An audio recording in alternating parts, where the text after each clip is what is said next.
Hi guys, how are you doing? Hope you're doing well and enjoying your vacation. Today we're gonna study and start a new story, which is the story of an hour. The story of an hour. Guys, the most important point we have to cover during that selection, guys, is the skill, the point of view. The point of view. Remember guys, it's an old term, it's not a new one for you. So remember that the point of view, I mean that perspective from which the story is told. From which point of view is the story told? Guys, remember that we have first person point of view, number two, second person point of view, and the third one, third person point of view. So remember, we have first person point of view, second person point of view, and third person point of view. Just now, let's explain them in a more detailed way.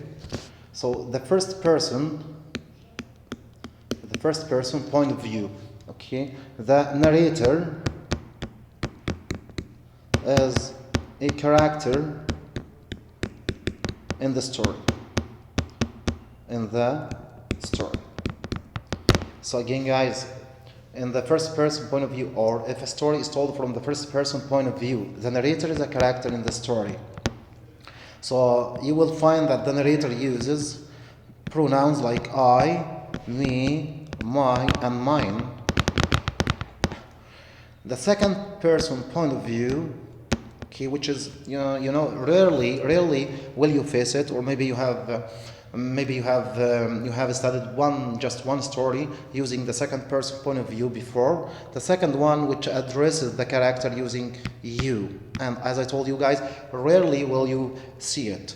The third person point of view, okay, in which the narrator is not a character,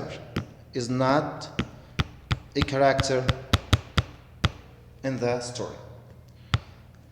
The third person point of view can be divided into limited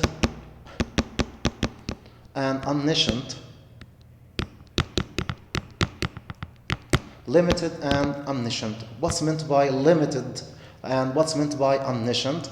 Limited means that he tells you about the thoughts and the feelings of just one character,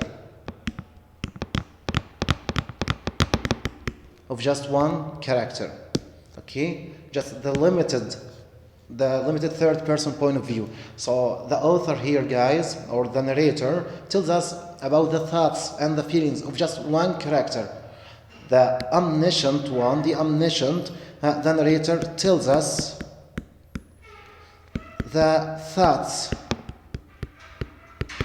and the feelings of more than one character.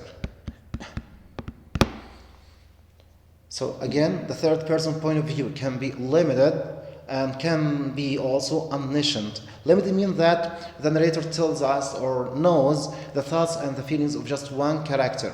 If it's omniscient, it means that he tells us about the thoughts, or he knows the thoughts and the feelings of more than one character. So in brief guys, the point of view, the author's point of view, can be first person point of view, second and the third. So first, second, and third. The third can be divided into limited or omniscient. Limited or omniscient. Guys, now we will start reading our new selection, which is the story of an hour. It's on page 395. Okay, you will listen to an audio, guys. Okay, after listening to that audio, guys, you have to focus on lines and read specifically lines 1 to 11, and you have to tell me, that's the first question I want to ask you today. Okay, from which point of view is the story told? I write it here, I'll type it here. From which point of view is the story told? And again, before you go on, before you start, guys, first the narrator uses I, my, me, mine. The second person point of view, you. The third person, I said limited or omniscient.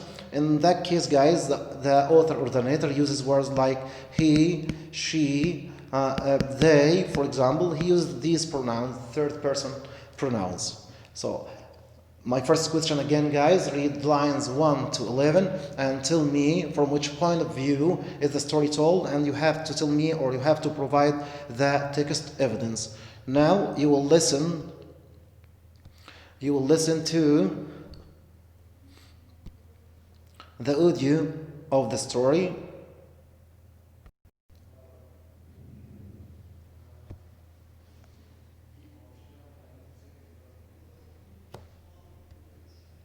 The Story of an Hour by Kate Chopin. Knowing that Mrs. Mallard was afflicted with a heart trouble, great care was taken to break to her as gently as possible the news of her husband's death. It was her sister Josephine who told her, in broken sentences, veiled hints that revealed in half concealing. Her husband's friend Richards was there too, near her. It was he who had been in the newspaper office when intelligence of the railroad disaster was received, with Brentley Mallard's name leading the list of killed. He had only taken the time to assure himself of its truth by a second telegram, and had hastened to forestall any less careful, less tender friend in bearing the sad message. She did not hear the story as many women have heard the same, with a paralyzed inability to accept its significance.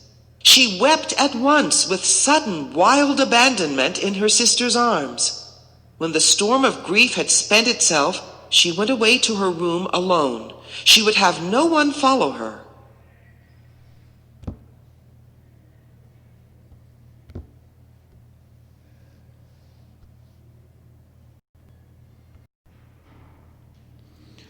Again, after you've listened, guys, to the first page, read again, please, from lines 1 to 11, and tell me from which point of view is the story told. Is it first or second or third? Okay, you have just 1 minute, guys. It's quite easy and clear.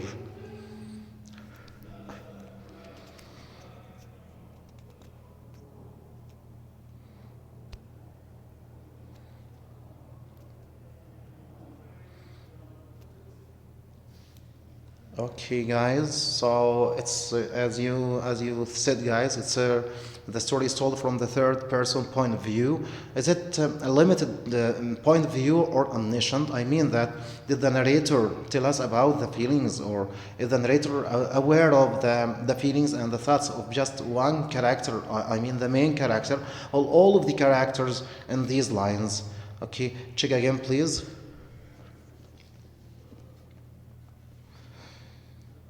Yeah, perfect, guys. Yeah, so the story is told from the third person point of view, and it's omniscient.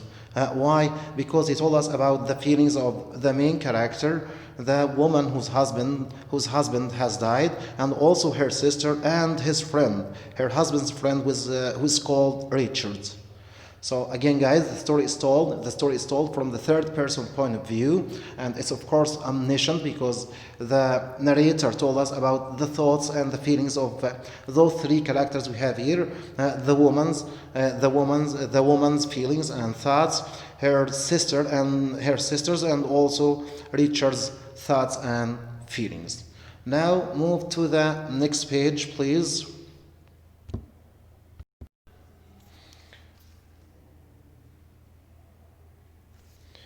The second page, guys.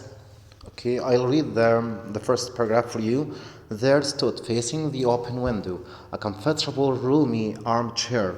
Into this she sank, pressed down by a physical exhaustion that haunted her body and seemed to reach into her soul.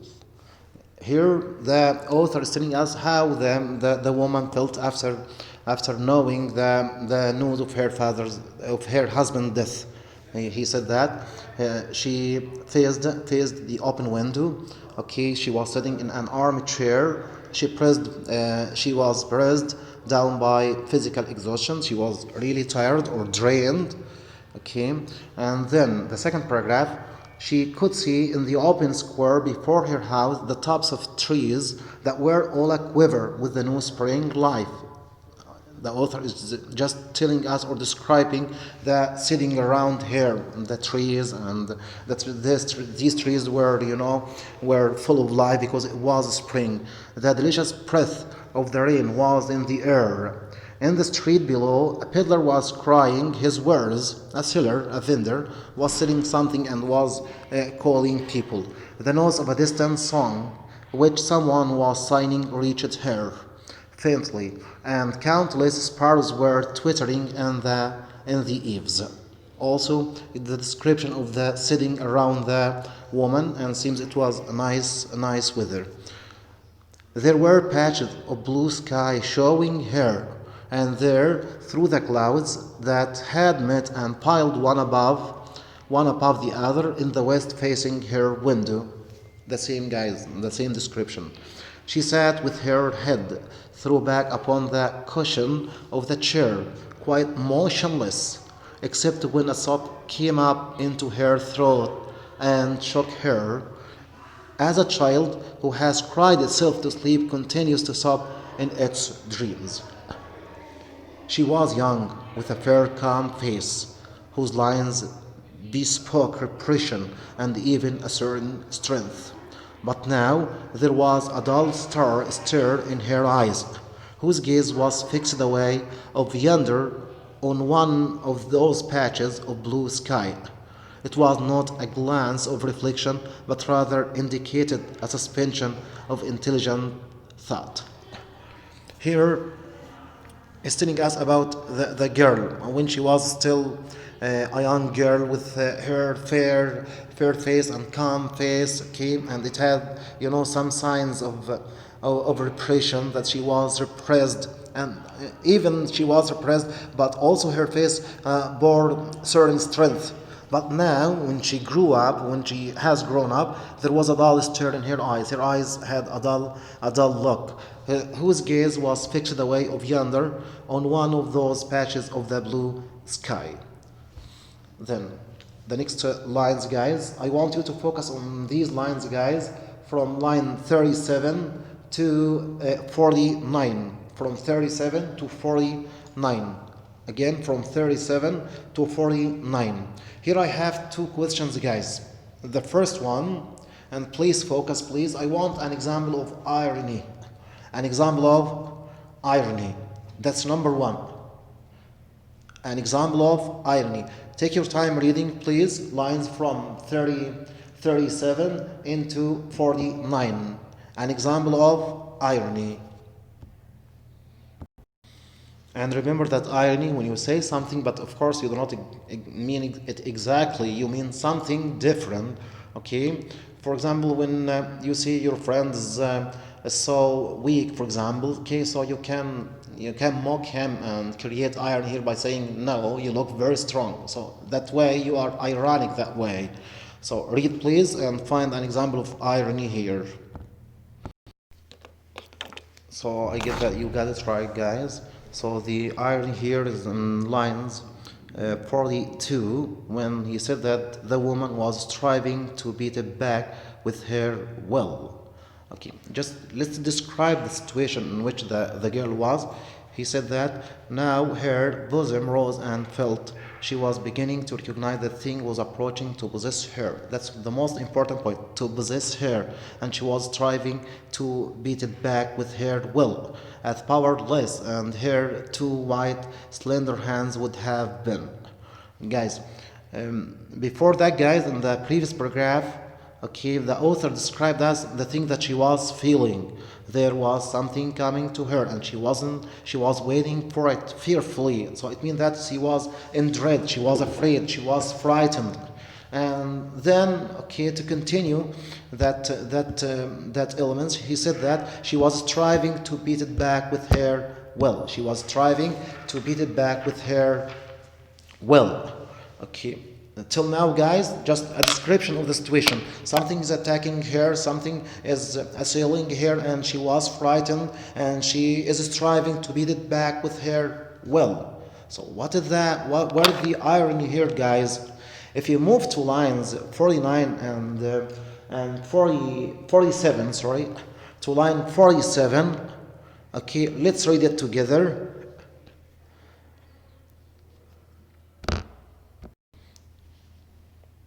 Yeah, that line, guys, when she said it over and over under her breath. Free, free, free. So, guys, that feeling turns out to be, it's a feeling of freedom. So, how was it a feeling of freedom? And yet, at the beginning, she was, she was panicked, she was paranoid, she was shocked, she was striving hard to beat that feeling back with her will. So, guys, when you know that that feeling turns out to be a sense of freedom or freedom, of course, that's ironic, guys. Okay, because we as humans, of course, we do not refrain ourselves from freedom. We don't consider it something fearful, something life-threatening. We do not try hard or strive in order to repress it or beat it back. So that's irony. Now again, guys, reread lines 48 and 49, okay? And remember, guys, the description of the woman's body or hair state at the beginning of the story. Of course, the author depicted her as, a frail, a very weak person, a sick person who had problem with her heart. And now, guys, he's describing her physical state now. What did he say? What did the author, what did she say about the main character here? Okay, let's read it together, please. Okay. Her pulses beat fast, went from her eyes, they stayed keen and bright. Her pulses beat fast, and the coursing blood warmed and relaxed every inch of her body. Okay, is that reasonable, guys? Now he is depicting the woman. He's showing her as a strong woman, a vibrant woman, whose blood, relaxes every inch of her body. So she's not weak now. So if you compare this piece of information to the beginning of the story, okay, when he told us how frail that woman was, how she suffered from heart disease, and how we as readers, we were already worried that something wrong would happen to that woman because of her heart problem. If she hears something about her husband's death, of course she might get badly affected by the news. And yet the author is telling us that she was vibrant, and she was not in that unhealthy state that he told us about at the beginning, that she told us, that the author, or that she told us about at the beginning of the story. So here, guys, the description is ironic. Why? Because it contradicts with the information or the facts that the author provided us with at the beginning of the story. We're done, guys. Okay, please try to read these lines again. Okay, and try to answer the questions again that I have discussed with you. Remember, the first one was talking about from which point of view was the story told, and the second one, which is irony, and the third one, which talked about also an example of irony, or the contradiction between her physical description here and the beginning of the story, her description at the beginning of the story. Okay, after you're done, guys, okay, I'll provide you with a copy or with a sheet, guys, of these questions, and you will have to answer them. Good luck, guys. Enjoy your day, and see you soon, inshallah.